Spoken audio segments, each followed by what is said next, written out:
레위기 5장. 사람이 만일 그가 저주의 소리를 듣거나 보거나 알아서 정인이 돼 법정에서 정언하도록 요청받았지만 정언하지 않는다면 그는 형벌을 받아야 한다.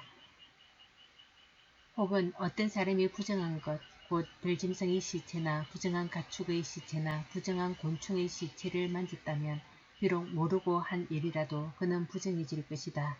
그렇기에 그는 범죄한 것이다.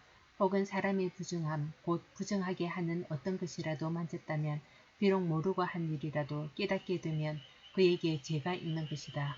혹은 어떤 사람이 우발적으로 좋은 것이든 나쁜 것이든 그 어떤 것을 행하기로 맹세를 했다면 비록 모르고 한 것이라도 그것을 깨닫게 되면 그에게 죄가 있는 것이다.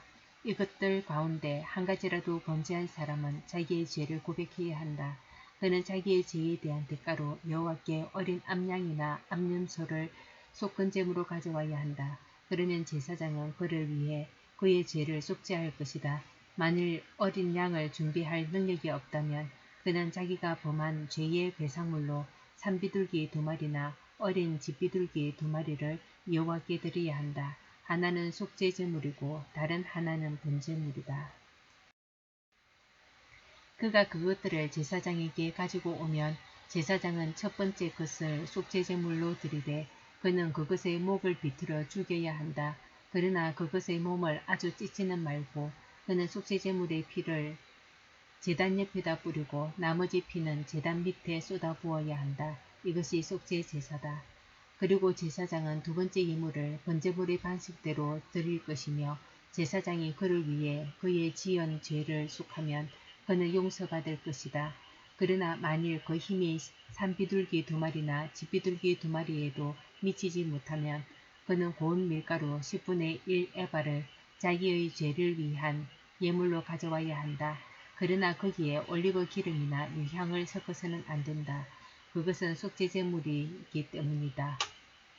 그가 그것을 제사장에게 가져가면 제사장은 기념물로 한 줌을 쥐어 제단 위에서 여호와의 화제제물들과 함께 불태워야 한다. 이것은 속죄제다. 이렇게 제사장은 그가 행한 그의 죄들을 위해 속죄를 해야 한다. 그러면 그의 죄가 용서받을 것이다. 그 예물의 나머지는 곡식제물의 경우처럼 제사장의 소유가 될 것이다. 여호와께서 모세에게 다음과 같이 말씀하셨습니다. 누구든지 불성실해 여호와의 거룩한 물건들에 대해 우발적으로 죄를 저질렀다면 그는 가축들 가운데 성수의 세겔로 그 가치에 해당하는 흠없는 순양 1마리를 속건제물로 가져와야 한다. 이것이 속건제물이다. 그는 또한 거룩한 물건들에 대한 자신의 죄의 대가를 갚을 때 그 값에 5분의 1의 값을 더해 제사장에게 주어야 한다. 그러면 제사장은 배상의 예물로 순양을 가지고 그를 위해 속죄해야 한다. 그러면 그의 죄는 용서받을 것이다.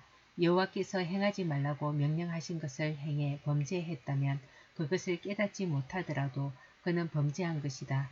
그에 대한 책임이 있는 것이다.